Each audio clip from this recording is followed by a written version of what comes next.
সেই মুহূর্তে সেই মুহূর্তে কেউ মারাও যায় নাই যে গোরস্থানে নতুন করে কবর আছে।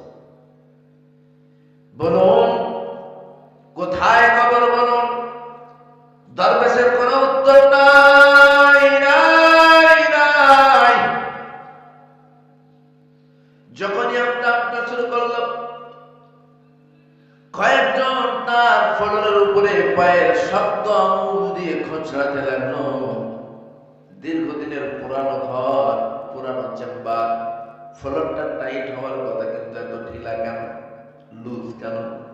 আঙুল যত চালিয়ে দেয় পা তত গভীরে চলে যায়, যত গভীরে পা চলে যায় হঠাৎ করে ভিতর থেকে লাশ পচা গন্ধ তপ করে যখন নাকে আসলো, সন্দেহ বেড়ে গেল।